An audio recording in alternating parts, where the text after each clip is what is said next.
Ini yang paling gue ingat karena bagi gue gangguan ini benar-benar parah lah, fatal bagi gue gitu kan.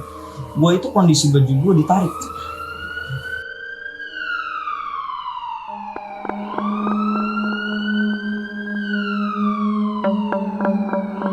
Jadi di ambulans gue ini pernah satu ketika gangguannya tuh beda dari yang sebelumnya untuk warga sekitar gitu. Warga sekitar. Jadi di ambulans itu ada suara nangis.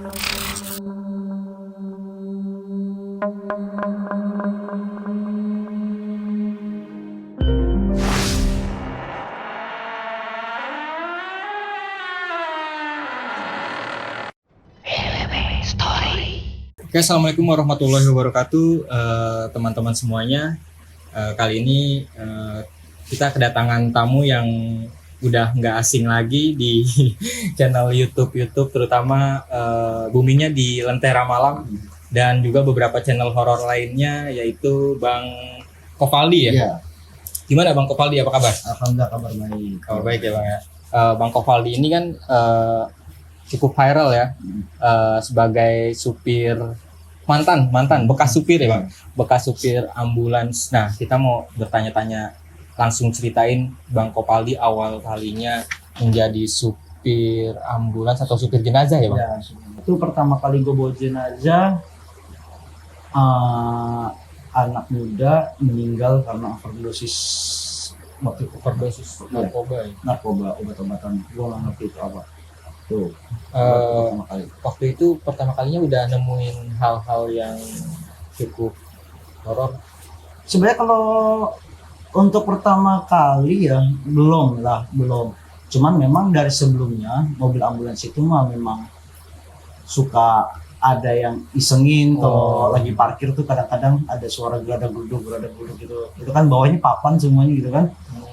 Alasnya keranda itu papan. Jadi kalau malam itu ada suara duk gitu, kayak di dalam tuh ada yang loncat-loncat gitu, ada yang mukul-mukul gitu di dalamnya.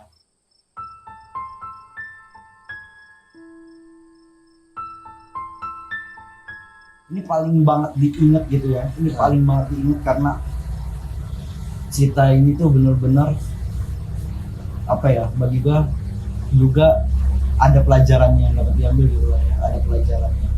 Gua pernah bawa jenazah seorang perantauan. Dia di Jakarta itu cuma sebagai apa ya, pedagang. Dia cuma sebagai pedagang. Dia kerjanya di sini dagang makanan dan dia nggak punya keluarga di sini. Keluarga besar tuh nggak ada, karena dia cuma mungkin anak-anaknya doang, tapi dia nggak ada suami kayaknya. Dia udah nggak ada suami saat itu. Cuma anaknya doang, dua orang atau satu orang, gue lupa itu saat itu. Gua bawa jenazah itu rencana mau dibawa ke daerah Tegal, Slawi. Ya, itu gua ingat sekali. Gua berangkat itu sekitar jam 10-an dan sirine gua baru diganti.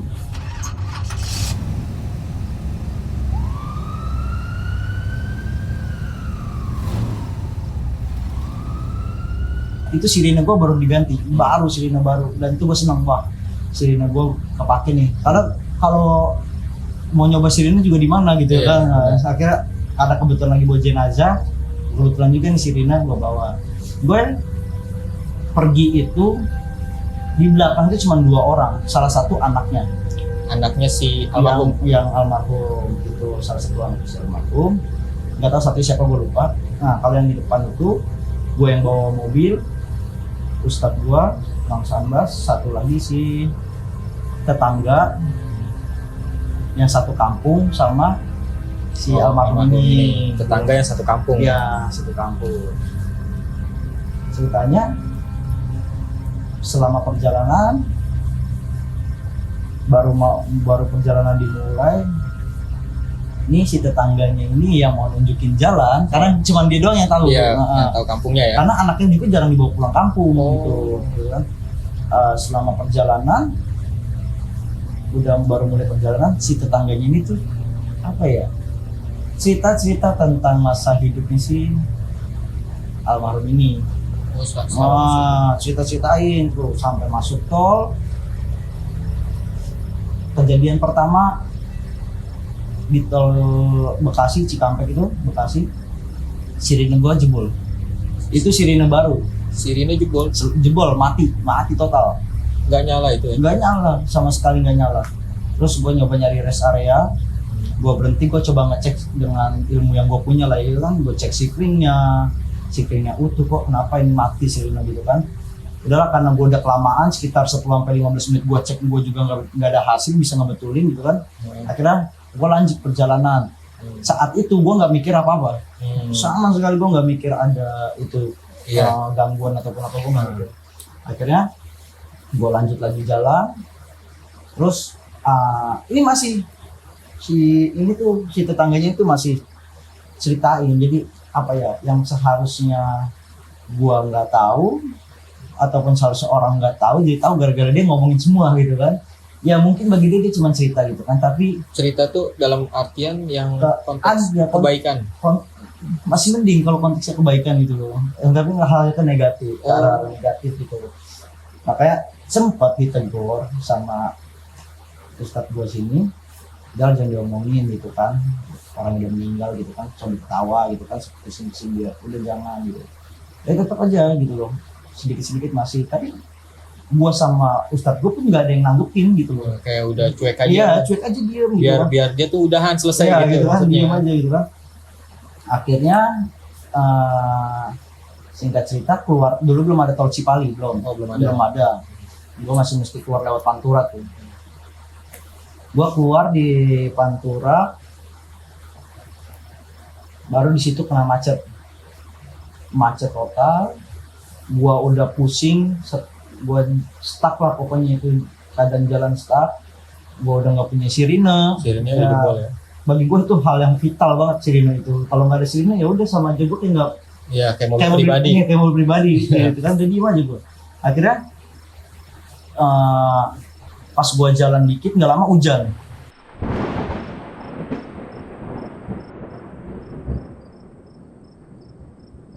Hujan kenceng banget.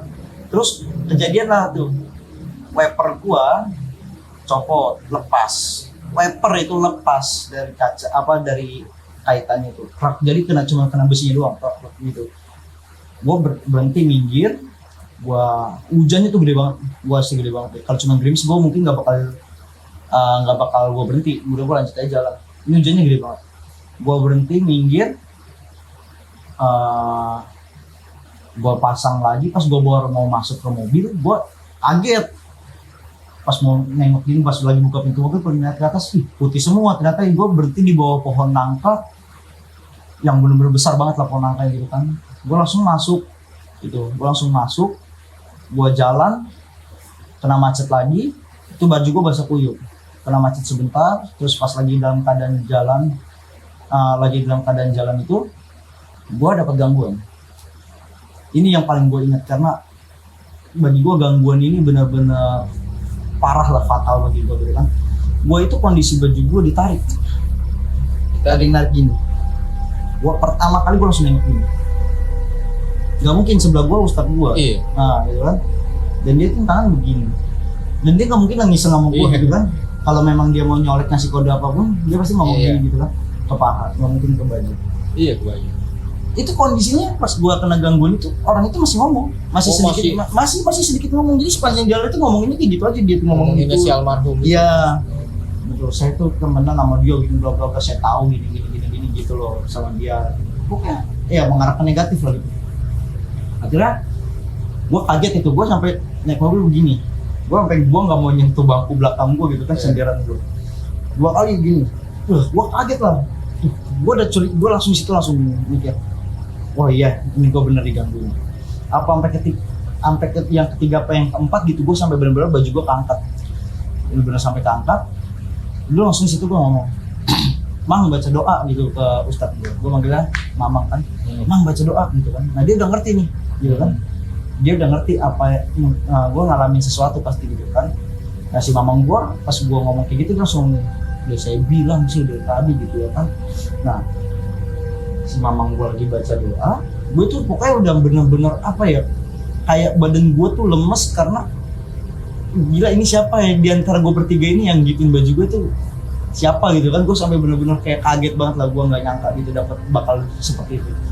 Mas mamang gue lagi baca doa, tiba-tiba mamang gue pegang paha gue begini, dan gue ngeliat bayangan putih itu kayak masuk ke dalam mobil gue gitu, gue tabrak gitu, bus gitu kan. Bayangan putih apa itu gitu gue lupa, bus masuk gitu. Dan itu mamang gue langsung ngomong, jangan kaget, terus aja fokus gitu kan, baca doa. Terus dia bilang,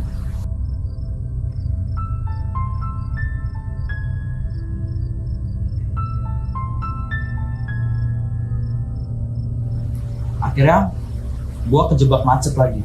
Di situ tuh gue udah bener-bener, gue cuma bawa mobil tuh gue nggak mau nyender, maju gitu. Dan di situ diem, karena gue di situ marah saat itu.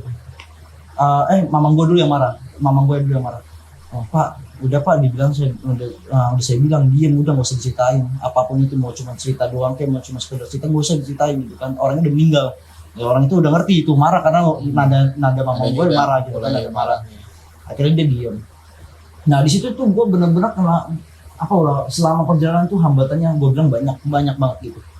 Dan gue kena macet yang bener-bener 1 jam gue nggak jalan di situ. Dulu tuh Pantura terkenal banget macet gitu. 1 jam gue nggak jalan, diem, stuck di situ. Itu posisinya malam tuh Mas?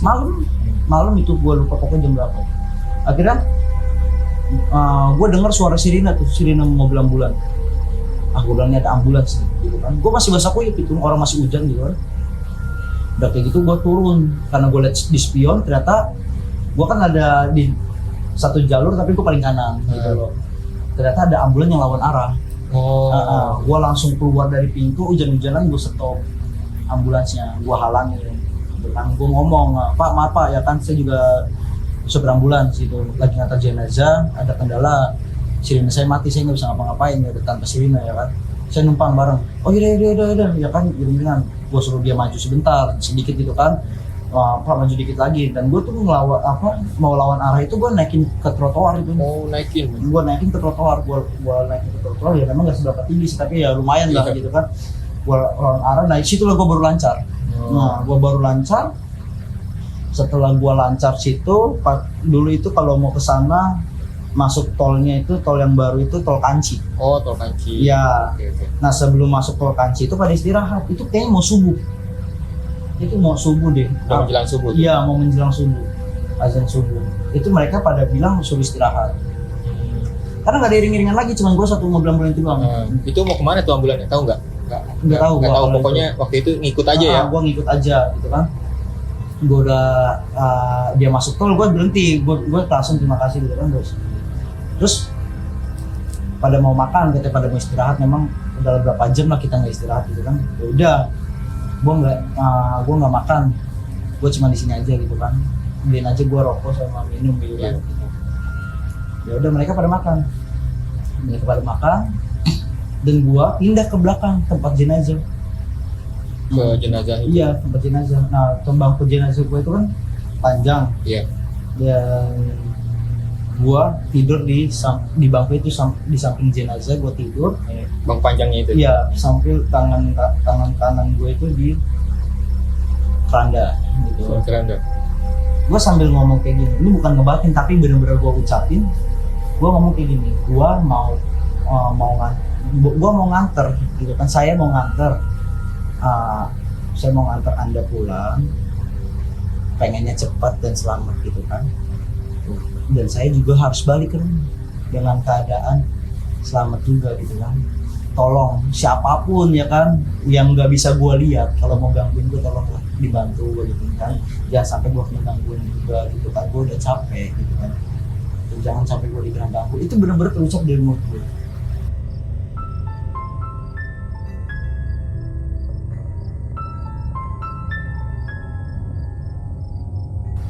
Sampai di rumah duka tepat jam 7 pagi, jam 7 pas. Nyampe di rumah duka itu jam 7 pas. Gue di situ nggak nyampe 5 menit.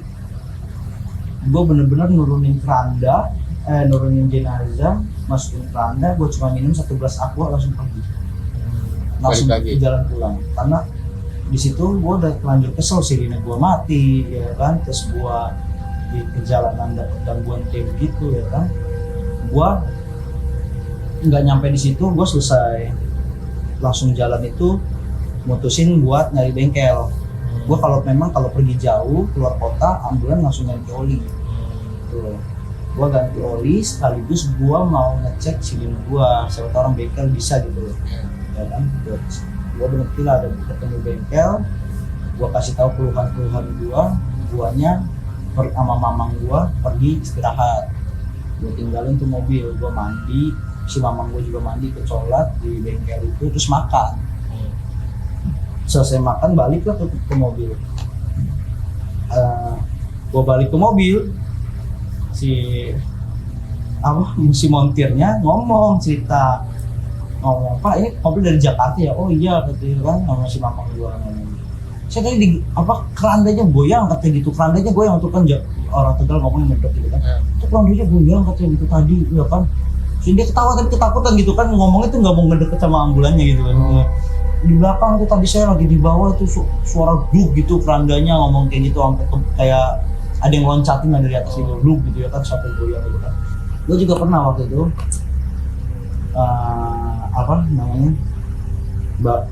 jadi di ambulans gue ini pernah satu ketika gangguannya tuh beda dari yang sebelumnya untuk warga sekitar gitu. Jadi di ambulans itu ada suara nangis. Itu lagi diem posisi ambulans? Iya, kalau malam itu katanya suka denger nangis gitu kan, nangis. Kok gue bilang baru, biasanya cuma ada yang syuting doang, ataupun ada suara kerandanya di dalam gitu loh. Tiba-tiba di sini sempat heboh karena yang didengar tuh ada suara perempuan nangis gitu kan, suara perempuan nangis. Tapi ya gue dengar laporan warga kayak gitu ya, gue sebenarnya bagi gue walaupun dalam hati gue pikir kok ada gitu ya kan, suara nangis gitu ya kan, kok nggak pernah sebelumnya gitu kan gitu.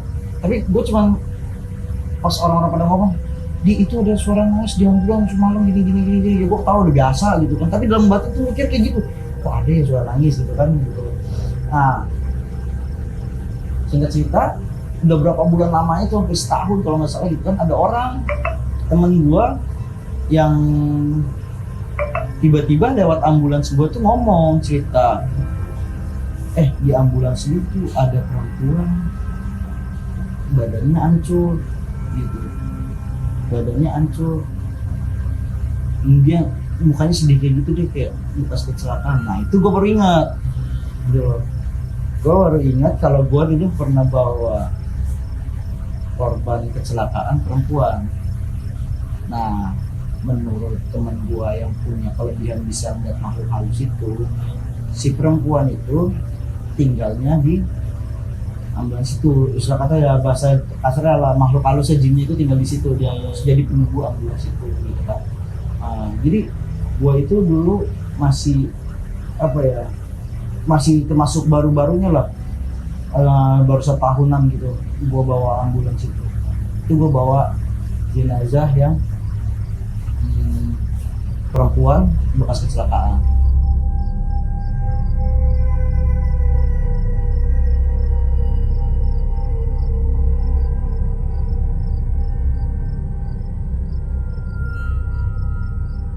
Dan disitulah semenjak kejadian gua bawa itu, sekarang di ambulans gua pun banyak sering kedengaran suara perempuan nangis itu dari yang itu gitu loh. Gue jadi maksudnya nyambung gitu kan. Sampai sekarang pun itu ambulans udah kosong kayak begitu. Lo kalau nggak percaya tanya deh sama orang-orang situ deh. Hampir setiap malam. Hampir setiap malam. Suara orang nangis. Itu katanya biasanya laporan dari warga orang-orang itu biasanya jam berapa? Jam 2-an. Jam 2. Bahkan kemarin waktu gue lagi syuting di situ, kan ada yang tukang dagang kelapa di situ. Nah dia ngomong pernah ada tukang beca sampai sakit, sampai dia benar-benar sakit beberapa minggu. Itu karena tiba-tiba pas dia lagi ngewatin ambulans gua, pintu samping yang buat ke belakang gitu kan, bukan pintu depan gitu ya, buat yang ke belakang, pintu samping di belakang itu kebuka. Itu sampai si tukang beca itu benar-benar dia jatuh dari becanya, sampai saking kagetnya dia jatuh, diliatin kata gitu kan, diliatin nggak ada orang gitu loh. Dan dia di situ kabur sampai shock banget, dia sampai sakit sampai hampir berapa minggu katanya gitu, katanya si tukang pelapor. gue semua dengar semua dari mereka itu. Ada yang beberapa kali ditampakin sama perempuan, memang ada gitu kan, ada. Dan memang beberapa kasus ketika gue syuting di situ sama channel YouTube lain gitu kan, bahkan dengan gue sendiri, ada gue akhirnya gue setelah sekian lamanya, selama gue syuting jenazah waktu itu ya, gue baru pertama kali dengar dari yang korban kecelakaan itu suara nangis itu. Gue baru pertama kali. Itu jam berapa? Pas kemarin gue lagi syuting itu jam 12 malam. Jam 12-an. Jam 12 malam. Itu gue lagi syuting sama salah satu channel YouTube. Gue ngomong tiba-tiba karena memang kuping gue denger ada yang nangis gitu. Tapi yang denger cuma gue. Oh, waktu itu abang doang ya? Iya. Gue bisa dibilang sensitif, sensitif untuk hal seperti itu, tapi gue gak bisa lihat. Gue sensitif dengan hal-hal seperti itu. Ketika gue lagi ngobrol, tiba-tiba gue denger, gue lagi kayak gini, lagi syuting, tiba-tiba gue minta stop, ya ada yang nangis gitu. Gue bilang, lu denger gak ada yang nangis gitu? Tiba-tiba anjing-anjing di situ langsung ngegonggong ke arah gue semua.